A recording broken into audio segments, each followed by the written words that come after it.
Onlara karşı aranızdan 4 şahit getirin. Eğer şahitlik ederlerse o kadınları ölüm alıp götürünceye yahut Allah onlara bir yol açıncaya kadar evlerde hapsedin. İçinizden fuhuş yapan her iki tarafa ceza verin. Eğer tövbe eder uslanırlarsa artık onlara ceza verip eziyet etmekten vazgeçin. Çünkü Allah tövbeleri çok kabul eden ve çok esirgeyendir. Allah'ın kabul edeceği tövbe ancak bilmeden kötülük edip de sonra tez elden tövbe edenlerin tövbesidir. İşte Allah bunların tövbesini kabul eder. Allah her şeyi bilendir, hikmet sahibidir. Yoksa kötülükleri yapıp da içlerinden birine ölüm gelip çatınca ben şimdi tövbe ettim diyenler ile kafir olarak ölenler için kabul edilecek tövbe yoktur. Onlar için acı bir azap hazırlamışızdır. Ey iman edenler, kadınlara zorla varis olmanız size helal değildir. Apaçık bir edepsizlik yapmadıkça onlara verdiğinizin bir kısmını ele geçirmeniz için de kadınları sıkıştırmayın. Onlarla iyi geçinin. Eğer onlardan hoşlanmazsanız biliniz ki Allah'ın hakkınızda çok hayırlı kılacağı bir şeyden de hoşlanmamış olabilirsiniz. Evet. Evet, tamam. Teşekkür. Bismillahirrahmanirrahim. Vellati yertekibne fahişete zina. Bu Nisa suresi çok önemlidir ha. Yani hep böyle ağırlık olarak hüküm ayetleridir. Evet. Vellati yertekibne fahişete zina min nisaikum muhsanatin ve gayru muhsanatin. Festeşhidu aleyhinne arba'ate ricalin müslimine adulen. Evet. O vellati cemi menestir. O bayanlar ki yertekibine fahişeten. Bir fuhuşu işlediler. Zina o zina min nisaikum kadınlarınızda muhsanatin ve gayru muhsanatin. Yani evli olsun evli olmasın. Festeşhidu aleyhinne. Evet. Festeşhidu aleyhinne arba'ate minkum. Siz 4 tane şahit getirin. Evet, şahit tutun. Arba'ate ricalin müsliminen adulen. Müslüman adaletli erkek 4 tane şahit getirin. Tutun.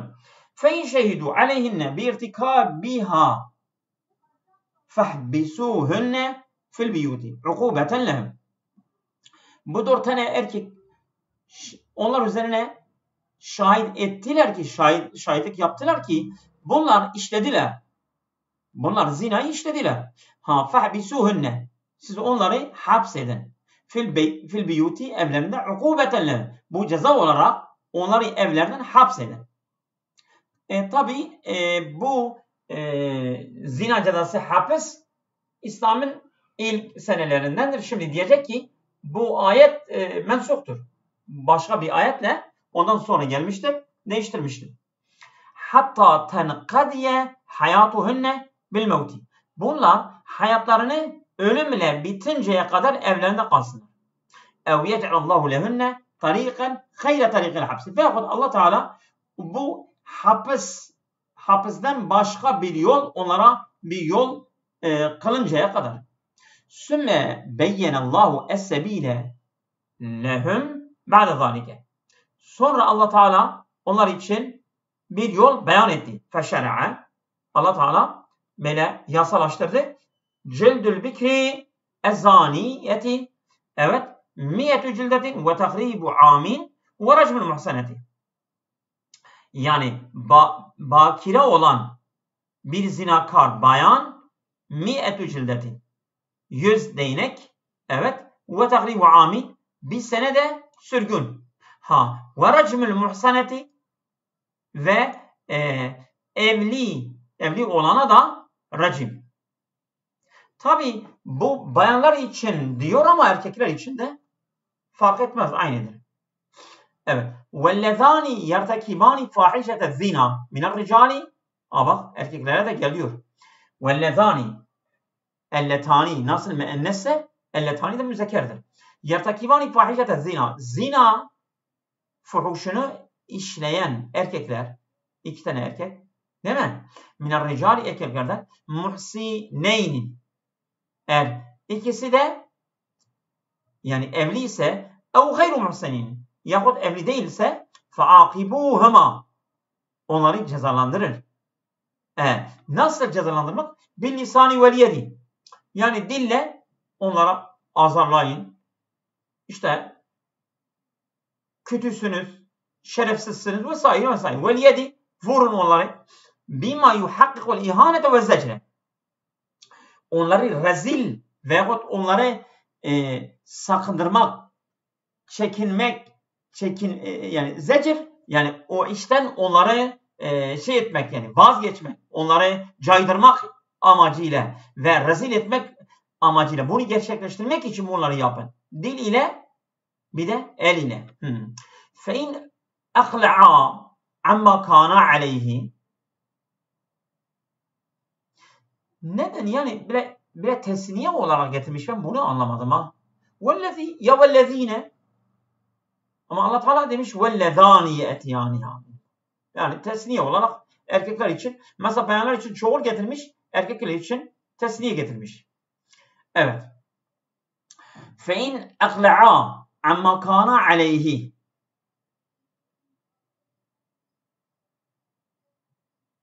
Evet.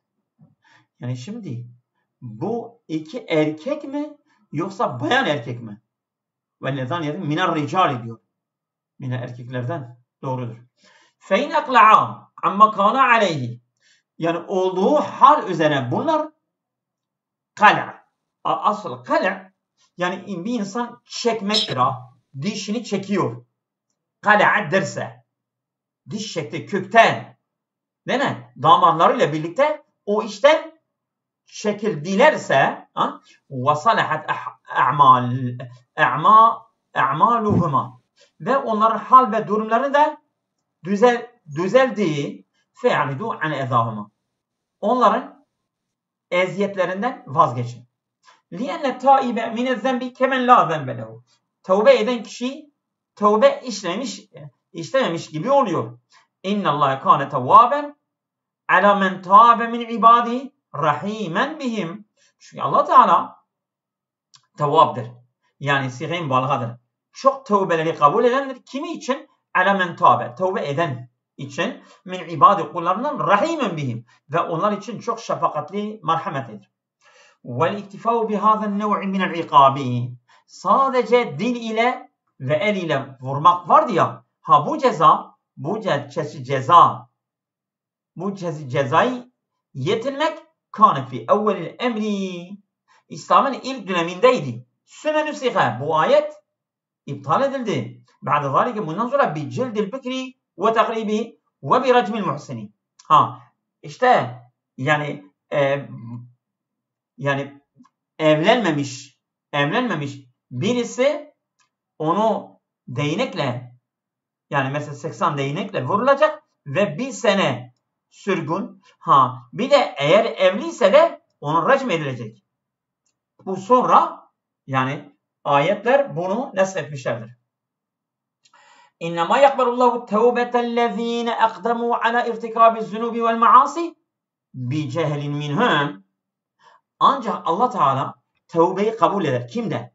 اَلَّذ۪ينَ اَقْدَمُوا عَلَى اِرْتِكَابِ الزُّنُوبِ وَالْمَعَاسِي بِجَهْلٍ minhum. Yani onlardan bir cahilce işte suçları, günahları işlemeye atıldılar, yaptılar. Yani bilerek değil, bilmeyerek bunları yapmışlarsa Allah Teala onların tevbelerini kabul eder. Neden? لِعَاقِبَتِهِمَا بِجَهْلٍ minhum لِعَاقِبَتِهِمَا وَشُؤْمِهِمَا. Bunlar bu günahların ve maasilerin sonuçlarını ve mesela ne kadar uğursuz olduklarını bilmediler. Bilmeyerek buna bir cahilce bunları yaptılar. Allah Teala ancak bunların tövbelerini kabul eder. Yani mesela yanlışlıkla yapanlara Allah onların tövbesini kabul eder. وَهَكَذَا شَيْنُ كُلُّ مُرْتَكِبِ ذَنْبٍ مُتَعَمِّلًا كَانَ اَوْ غَيْرَ مُتَعَمِّلًا. Ama bu diyor ki yani bu suç işleyen kişi isterse kastli olsun, kastli olmasın. Bu durum böyledir. Sümme yerci'ûne münibîne ila rabbîn.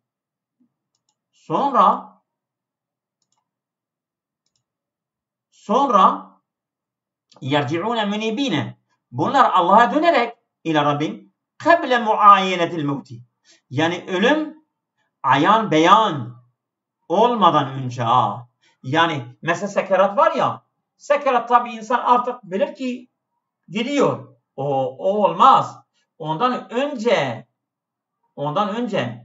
yani tövbe edecek. Tamam mı? O zaman Allah tövbesini kabul eder. Yani isterse o günah kasıtlı olsun, kasıtlı olmasın. Allah onun tövbesini kabul eder.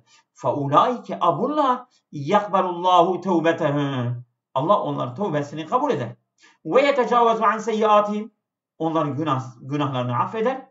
وَكَانَ اللّٰهُ عَلِيمًا بِاَحْوَالِ خَلْقِهِ. Allah Teala yani kullarının haliyle bilendir. Hakimen fi takdiri ve teşri'i. Ve Allah Teala yani yasalarından ve takdirinden yani değerlendirmesinden Allah hikmet sahibidir. Yani boşu boşuna bir yasa vermez ve koymaz. Ve la yakbalullahu tevbetellezine yusirrûne alel maasi ve la yetûbûne minha ila en yuayenu sekeratel mevt. Bak Allah Teala kabul etmez o kişilerin tevbesi ki o kişiler günah üzerine ısrar ederler, devam ederler. Ve la yetûbûne minha. O günahlardan tevbe etmezler. İla en bu zamana kadar. İla en yuayinu sekeratel mevt. Bu mevt sekeratı ayan beyan açık oluncaya kadar bunlar devam ediyorlar. İşte Allah Teala bunların tevbesini kabul etmez. El-İyâzu billah. فَعِنْدَ اِذٍ يَقُولُ الْوَاحِدُ مِنْهُمْ. O zaman onlardan birisi diyor ki اِنِّي تُبْتُ الْآنَ. Ben şimdi tövbe ettim. مِمَّا يَرْتَكَبْتُ مِنَ الْمَعَاسِ. İşlediğim günahlardan ben şimdi tövbe ederim. Olmaz. وَلَا يَقْبَلُ اللّٰهُ كَذَٰلِكَ تَوْبَةَ الَّذ۪ينَ يَمُوتُونَ وَهُمْ مُسِرُّونَ عَلَى الْكُفْرِ. Ve aynı zaman Allah Teala bunların tövbesini kabul etmez. Kim? اَلَّذ۪ينَ يَمُوتُونَ. O ölenler ki müsirrûne alel küfür. Küfür üzerine ısrar eden kişiler ölünceye kadar ölüyorlar. Allah onların tövbesini kabul etmez. Çünkü küfür üzerine ısrar edip ölmüşler. Tövbe nereden var? Ulaikel ussâtul müsirrûne. Bu ısrar eden asiler alel maasi. Bu günah üzerine yani benim maasi üzerine ısrar edenler. Vellezîne yemûtûne ve hum kuffârun. Onlar ki kafir olarak ölmüşlerdir. اَعْدَدْنَا لَهُمْ عَذَابًا اَلِيمًا. Biz acıklı bir azap onlar için hazırlamışız. Ya eyyühellezine amenu billahi vettebe'u rasulehu. Ey Allah'a iman edip Resulüne tabi olanlar, la yecuzu lekum en terisu nisa'e abaikum ve ekaribikum kema yuresul malu. Sizin için doğru değildir, caiz değildir. En terisu nisa'e. Siz kadınları miras olarak alırsanız, o babalarınızın kadınları veyahut akrabalarınızın kadınları, bir de mal gibi nasıl mal miras olarak alınıyor, siz de akrabalarınız ve babalarınızın hanımlarını miras edinmeyin. Yani mesela birisi üvey annesi bir mal olarak miras alıyordu. İstemedikçe onu evlendirmiyordu. Veyahut başka akrabaların dul kalan hanımları onları evlenmek için bırakmıyordu. Eskiden öyleymiş. İşte Allah Teala diyor öyle yapmayın. Bunlar mal değil ki. وَتَتَسَرَّفُوا فِيهِنَّ بِزَوَاجِ بِهِنَّ. Onlarla evlenmek için siz tasarruf yapıyorsunuz. İşte birisinin kardeşi vefat edince onun hanımıyla ya evlenecek ya da bırakmıyor. Evet. Öyle yapmayın Allah Teala. Ev tuzevvicuhunne mimmen teşâ'u. Veyahut istediğiniz kişiyle evlendiriyorsunuz. Ev men'ihinne mine zavâci. Yahut onu evlenmekten onu alıkoyuyorsunuz. Öyle yapmayın. Ve la yecuzu lekum imsaku ezvacikum allati tukrihuhunne lil-idrari bihinne. Ve Allah Teala bunu da diyor. Bu kaide. Yani bu da doğru değildir. İmsaku ezvacikum, yani siz eşlerinizi alıyorsunuz, tutuyorsunuz. Ellati, o eşleriniz ki tükrihunne, onlardan hoşlanmıyorsunuz. Lil idrari bihim, sadece onlara zarar vermek için. Ya sen ondan hoşlanmıyorsan ona bari ceza verme. Onu bırak. Bırak gitsin. Hoşlanmadığınız eşlerinizden onu alıp sadece ona zarar vermek için doğru değildir. Yapmayın. Caiz değildir. Hatta bak ceza veriyor ya, ona zarar veriyor. Ona zulmediyor. Mesela muamele etmiyor. Hatta yetenazelne lekum an ba'di ma ataytumuhunne min mehrin ve gayri. Mehir veya başka bir şeyden onlara verdiğiniz bazıları sizin için ondan vazgeçinceye kadar onlarla kötü muamele ediyorsunuz. Yani eşlerinizdir. Onlardan hoşlanmıyorsunuz. Sadece onların mehirlerini veyahut başka mallarından bazısından vazgeçmek için onlara eziyet veriyorsunuz. Allah Teala da öyle yapmayın. Evet. İlla en yertakibne fahişeten vadihaten kesine. Ancak bununla apaçık bir fuhuş, zina gibi bir şey işlerlerse فَاِذَا فَعَلْنَ ذَٰلِكَ جَازَ لَكُمْ اِمْسَاكُهُنَّ.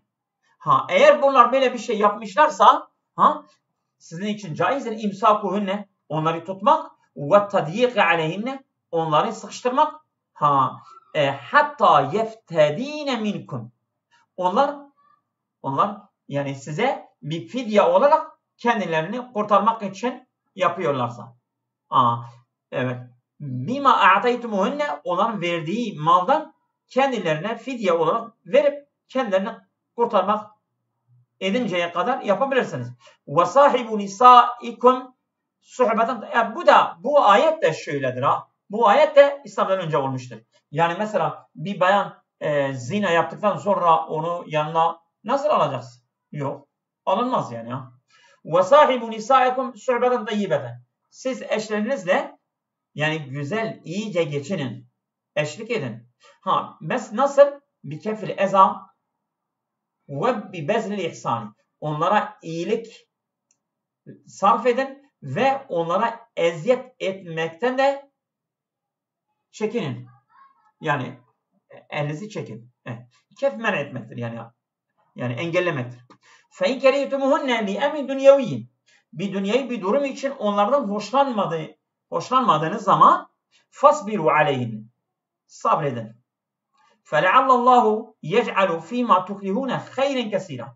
Umulur ki sizin hoşlanmadığınız bir durumda Allah ona büyük bir hayır kılmıştır. فِي الْحَيَاةِ dünya ve ahiret. Hem dünya ve ahiret hayatında. Min fevaidil ayati. Ayetin faydalarından irtikabu fahişeti zina.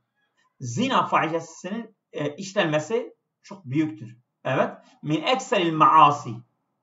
Hataren alel ferdi vel müştema'i. Toplum ve kişi üzerine en tehlikeli suçlardandır. Evet. Ve lihâda câil ukubâtu aleyhâ şedîdeten. Onun için onun suçu çok şiddetli gelmiştir. Allah Teala tarafından çok şiddetlidir. Lütfullahi ve rahmetihi bi ibâdi haysu feteha bâbet tevbete li kulli müslimin. Allah'ın lütuf ve rahmetidir kullar için. Çünkü onlara her suçlu için tevbe kapısı açmıştır.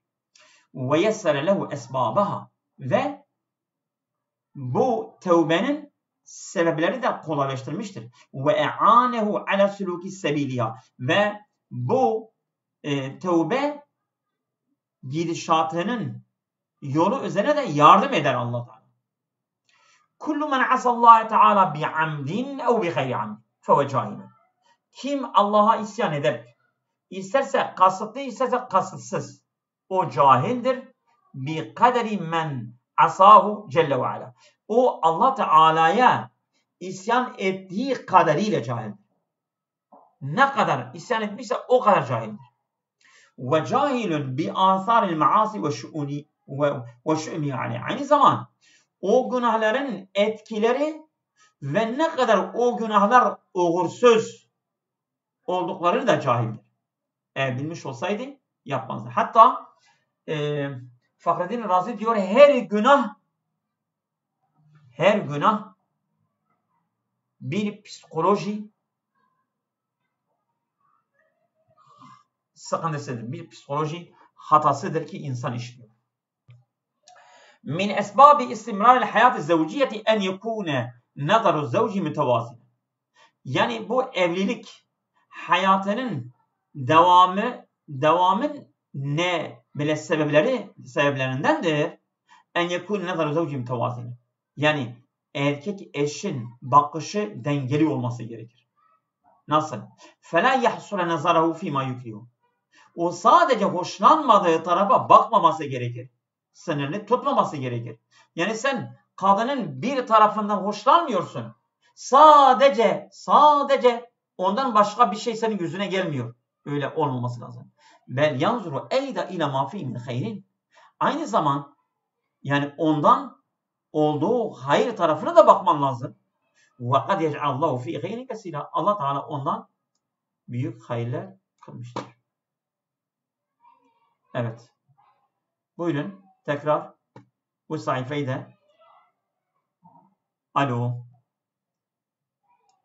Orada mısınız? Sen mi okuyorsun? Evet, sen oku. Eğer bir eşi bırakıp da yerine başka bir eş almak isterseniz onlardan birine yüklerle mehir vermiş olsanız dahi ondan hiçbir şey geri almayın. Siz iftira ederek ve apaçık günah işleyerek onu geri alır mısınız? Vaktiyle siz birbirinizle haşir neşir olduğunuz ve onlar sizden sağlam bir teminat almış olduğu halde onu nasıl geri alırsınız? Geçmişte olanlar bir yana babalarınızın evlendiği kadınlarla evlenmeyin. Çünkü bu bir hayasızlıktır, iğrenç bir şeydir ve kötü bir yoldur. Analarınız, kızlarınız, kız kardeşleriniz, halalarınız, teyzeleriniz, kardeş kızları, kız kardeş kızları, sizi emziren analarınız, süt bacılarınız, eşlerinizin anaları, kendileriyle birleştiğiniz eşlerinizden olup evlerinizde bulunan üvey kızlarınız size haram kılındı. Eğer onlarla nikahlanıp da henüz birleşmemişseniz kızlarını almanızda size bir mahsur yoktur. Kendi sülbünüzden olan oğullarınızın eşleri ve iki kız kardeşi birden almak da size haram kılındı. Ancak geçen geçmiştir. Allah çok bağışlayıcı ve esirgeyicidir. Evet, teşekkürler. Gene bu hüküm ayetleridir. Yani aile ile alakalı bu dedim ya bu Nisa suresi öyle. Ve in aradtum eyyuhel ezvac tatbika imraat. Ey erkek eşler istediğinizde bir kadını boşanmak istediğinizde ve istivdari gayriha biha onu başkasıyla değiştirmek. Yani onu boşanıp başka birisiyle evlenmek istediğinizde fela haraca aleykum fi zalik. Bunda herhangi bir sıkıntı, zorluk dinde yok. Yani mesela belki Hristiyanlıkta sadece bir insan bir hanımla evlenir. Başka evlenmez. İslam'da öyle bir sıkıntı yok yani ha. Ve in kuntum a'taytum elleti azamtum ala firaqiya male. Eğer siz olup da vermişseniz ellezi azamtum ala firaqiya siz ondan ayrılmak niyet ettiğiniz bayandan yani eğer vermişseniz malen bir mal vermişseniz kesiren yani çok bir mal vermişsiniz. Mehren laha mehir olarak ona vermişsiniz. O zaman fela yecuzu lekum ahzu şey'in minha. Ondan hiçbir şey almanız doğru değildir. Caiz değildir. Çünkü bir teminat olarak ona vermiştiniz. O mehir onundur. Eğer onu boşarsanız da o mal ondan kalıyor. Yok efendim sen gidiyorsan ben malımı geri vereceksin. Yok öyle bir şey. Evet. فَاِنْ اُخِزَ مَا اَعْطَيْتُمُهُنَّ يُعَدُّ اِفْتِرَاءً بَيِّنًا وَاِسْمًا وَاضِحًا. Eğer alınırsa مَا اَعْطَيْتُمُهُنَّ ona verdiğiniz mal o mal ki فَاِنْ اُخِزَ مَا eğer alınırsa فَاِنَّ اَخْزَ مَا اَعْطَيْتُمُهُ yani verdiğiniz malın alınması yu'addu iftiraen. bir iftira olur. Beyinen açık ve ismen vadihen ve apaçık bir günah. Çünkü siz onu teminat olarak vermiştiniz ona. Tekrar ondan geri alıyorsun. Demek ki siz o yaptığınız anlaşma, o nikah iftiraydı, yalandı. Bir de günahtır. Yani onun hakkını alıyorsunuz. Ve keyfe te'khuzûne mâ a'taytumûhunne minel mehri. Nasıl verdiğiniz mehri nasıl geri alırsınız? Ba'dellezî hasale beynekum. Yani evet, min alâkati ve meveddetin ve istimta'i. Hem ilişki, hem sevgi, hem yaralanma aranızdan meydana geldikten sonra bu mehri nasıl alırsınız geri? Ve ittila'in alel esrari. Birbirinizin sırlarını muttali olduktan sonra fe inne tama'a bima fi eydihinne. O kadınların elindekini istemek, yani böyle tamah etmek, min malin, mal olarak, ba'de haza, bundan sonra emrun münkerun ve müstakbahun. Çok çirkin ve hoşlanılmaz bir durum. وَقَدْ اَخَزْنَ مِنْكُمْ عَهْدًا مُوسِقًا شَدِيدًا. Onlar sizden sağlam bir anlaşma almışlardı. O neydi? وَوَ اِسْتِحْلَالُهُنَّ بِكَلِمَةِ اللّٰهِ تَعَالَى وَشَرْعِهِ. Siz onların Allah'ın şeriatıyla ve Allah'ın sözüyle onları helal kılmıştınız kendinize. O bir ahdi, bir anlaşmaydı. Evet. وَلَا تَتَزَوَّجُوا وَلَا تَتَزَوَّجُوا مَا تَزَوَّجَهُ آبَاؤُكُمْ مِنَ النِّسَاءِ. Kadınlardan babalarınızın evlendiğiyle evlenmeyin. Yani eskiden mesela üvey anneleriyle cahiliye döneminde babası öldükten sonra üvey anneleriyle evleniyorlardı.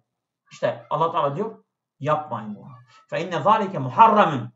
Bu yasaktır. Benim dinimde yasaktır Allah diyor. İlla ma sebeka min zalike kabel İslami. Fela muhafazet aleyhi. Bu yani İslam'dan önce olmuş olanlar üzerine herhangi bir muhakaza yoktur. O olmuş gitmiş, o ayrıdır. Zalike enne tezevvucel ebnai min zevcati abaihim emrün yuazzamu kubhuhu. Yani yuazzamu kubhuhu. Yani eğer insanlar, yani çocuklar babalarının eşleriyle evlenmesi çok büyük bir durum ve çirkindir. Ve sebebu gâlebillahi teâlâ ala fa'ilihi. Ve Allah Teala bunu yapan kişinin üzerine yani gazaplanır ve kızar. Ve sâ'e tarîkan limen selekaha. Ve bu yolda yürüyen kişi için çok kötü bir yoldur. Harramallahu aleykum nikahe ümmehatikum ve in alevni. Şimdi yani kimin nikahı caizdir, kimin nikahı caiz değildir? Oraya geçti. Allah Teala yasaklamıştır. Nikah-ı ümmehatikum. Annenizle nikah olmak haramdır. Ve in alevni. Yani ne kadar yukarıya doğru giderse annenin annesi, annenin anne vesaire nereye kadar giderse. Ey ümmül ümmi ve ceddetiha min cihetil ebiye vel ümmi. Annenin annesi, nine ve isterse baba tarafından, isterse anne tarafından haramdır. Ve benatukum ve in nezelne. Kızlarınız her ne kadar aşağı doğru giderse. Kızınızın kızı vesaire nereye kadar giderse. Ey bentuha ve bentu bentiha. Onun kızı ve onun kızının kızı vesaire nereye kadar gider. Ve kezalike benatul ibni. Yani oğlun kızları. Yani insan oğlunun kızlarıyla da evlenemez. Evet. Benatul ibni ve benatul binti. Yani kızının kızı ve in nezenne ne kadar inerse aşağı doğru. Ve ehavatukum ve kız kardeşlerinizle evlenmek haramdır. Min ebeveykum ev min ehadihima. Anne babanızdan veya onlardan birisinden. Yani mesela kız kardeş babandan veya kız kardeş annenden. Her iki tarafta haramdır. Evet. Ve ammatukum ve haleleriniz. Değil mi? Ammat. Ve kezalike ammatu abaikum ve ummahatikum. Anne ve babalarınızın da haleleri gene haramdır. Ve in alevne, her ne kadar yukarıya doğru giderse. Ve halatikum, ve evet, ve halatikum, teyzeleriniz o da haramdır. Ve kezalike halatu ummahatikum ve abaikum. Anne ve babalarınızın teyzeleri de. Ve in alevne, her ne kadar aşağı yukarıya doğru giderse. Ve benatul ahi ve benatul uhti. Ve benatul ahi ve benatul uhti. Yani erkek kardeşin kızları ve kız kardeşin kızları da. Ve evladihinne, ve onların evlatları. Ve in nezelu, her ne kadar aşağı doğru inerse gene bunlar da haramdır. Ve ummahatikum allati arda'nekum. Evet. Ve ummahatikum allati arda'nekum. Ve sizi emziren anneleriniz de haramdır. Yani süt anneleri. Onunla evlenmek de haramdır. Ve ahavatukum minel rada'ati. Ve süt kız kardeşleriniz, onlar da haramdır senin için. Ve ummahatu zevcatikum, ve kaynananız, yani eşinizin annesi, savan dehaltum bihinne ev lem tedhulu bihinne. Bak, çok büyük bir şeydir. Yani eşiniz, siz yani mesela bir bayanla nikah kıydınız.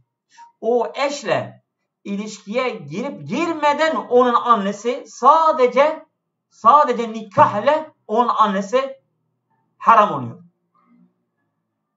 Evet. Bak. Es-savan dehaltum bihinne ev lem tedhulu bihinne. Annesi ve matlucatum haram. Ve benatu zevcatikum.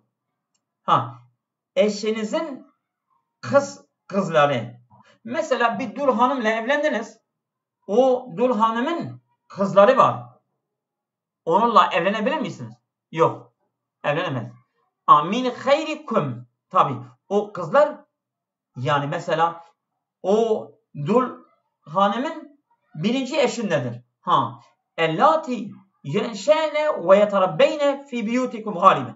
Genelde mesela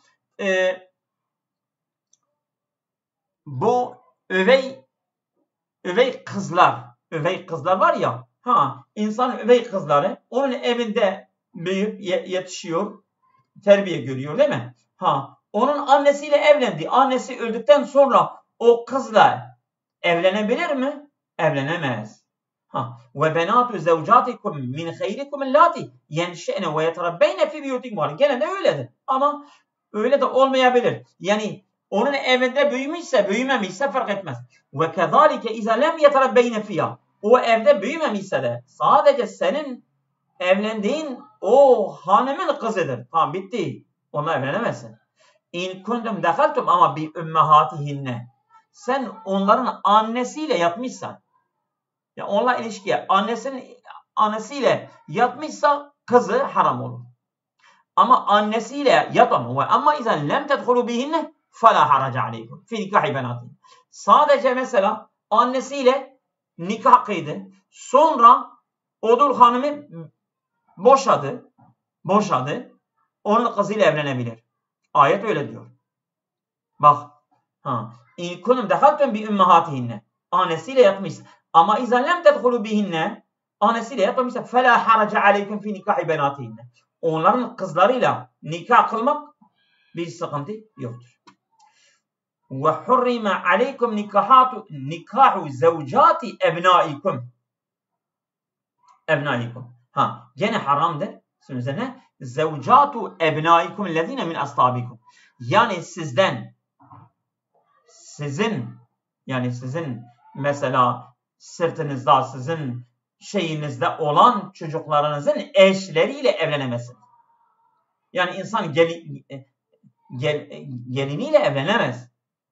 Bak. Ve hurrime aleykum nikahu zevcati ebnaikum. Çocuklarınızın eşleriyle nikah kılmak değil. Hangi çocuklar? Ellezine min aslabikum. Yani öz çocuklarınızın hanımlarıyla evlenmek olmaz. وَلَوْ لَمْ يَدْخُلُوا بِهِنَّا Senin oğlun onunla nikah kıymış, onunla yatmadan onu bırakırsa bitti. Ona evlenmez. وَيَدْخُلُوا فِي هَذَا الْحُكْمِ زَوْجَاتُ اَبْنَائِكُمْ مِنَ الرَّضَاعَةِ Yani süt oğullarınızın hanımları da bu hükme giriyor. Süt oğullar var, onların eşleri var. Aynı hüküm geçerlidir. Onlarla da evlenemeyiz. وَحُرِّمَ عَلَيْكُمْ الْجَمْعُ بَيْنَ الْاُخْتَيْنِ مِنْ نَسَبٍ اَوْ رِضَعٍ İsterse sütten, isterse nesebde olsun, iki kız kardeşi bir arada tutmak, onlarla evlenmek olmaz. Ama birisi ölüp diğeriyle evlenebilir. İlla mamada min zalike fil cahiliyet. Ancak cahiliyede geçen olup bitenler hariç. Fakat afallahu anhu. Allah Teala bunu affetmiştir. İnnallâhe kâne afuven li'ibâdi. Allah Teala kulları için affedendir. Et-taibîne lehu. Onların tövbesini kabul edendir. Rahimen bihim. Onlar için çok merhametlidir. Ve sebete fi's-sünneti. Şimdi bak, bunlar hepsi Kur'an'da var. Ama haram olan bir beyan. Bununla evlenmek haramdır. Kur'an'da yoktur, sadece hadiste var. Deselerdi belki bilmezdiniz. Ama o nedir bak. Şimdi soruyor. وَسَبَتَ فِي السُنَّةِ تَحْرِيمُ الْجَمْعِ كَذَٰلِكَ بَيْنَ الْمَرْأَةِ وَعَمَّتِهَا وَخَالَتِهَا Yani bir bayanı teyzesiyle ve onu halesiyle bir arada, her ikisi bir arada evlenmek gene haramdır. Bu hadiste var ha. Tahrim-ül cem'i kezalike beynel mar'ati kadın ve ammetiha. Yani halesi, teyzesi ve halesiyle. Halesi ve teyzesiyle her ikisi bir arada evlenmek haramdır. Min fevaidil ayati. Ayetin faydaları. İzâ dehalel racul bi imraetihi fakat sebete mehra. Bir insan kendi hanımıyla yattıktan sonra onun mehri sabit olur. Ve la yeclu et'addi aleyhi. Ona saldırmak, onun hakkını çiğnemek caiz değildir. Ama tama'i fihi veyahut bu mehre göz dikmek caiz değildir. Hatta lev arada firaqha ve talaqha. Eğer onu bırakmak ve boşanmak, ondan ayrılmak ve boşanmak isterse dahi ona verdiği mehir onundur, ondan almaz. Haramallahu Teala nikahe zevcatil abai. Allah Teala babaların eşleriyle nikahı haram kılmıştır. لِيَنَّهُ فَاحِشَةٌ تَمْقُتُهَا الْعُقُولُ الصَّحِيحَةُ وَالْفِطْرَةُ السَّلِيمَةُ Çünkü çok fahişe, böyle sağlam akıllar bunu çirkin görür ve sağlam fitret bundan nefret eder. Beyyanallahu Teala beyanen mufassale men yehillu nikahehu minen nisai ve men yahrum. Allah Teala çok tafsilatlı bir açıklama ile açıklamıştır. Kadınlardan hangisinin nikahı helaldir ve hangisinin nikahı haramdır. Allah Teala çok tafsilatlı bir şekilde söylemiştir. Savun ekane bi sebebin nesebin evul musahareti evul rıdai. İsterse yani nesep yoluyla veyahut bu evlilik yoluyla veyahut süt kısmıyla olsun, hangi nedenden ötürü bu kadınlar hangisi haramdır, hangisi helaldir? Allah Teala hepsi tafsilatlı bir şekilde söylemiştir. Ta'zimen li şe'nil aradi. Yani bu şeref, haysiyet Allah Teala kadından çok büyük olduğu için. Evet. Ve siyaneten leha minel i'tidai. Aslında arat şereftir. Yani kadının şerefi, haysiyeti. Evet.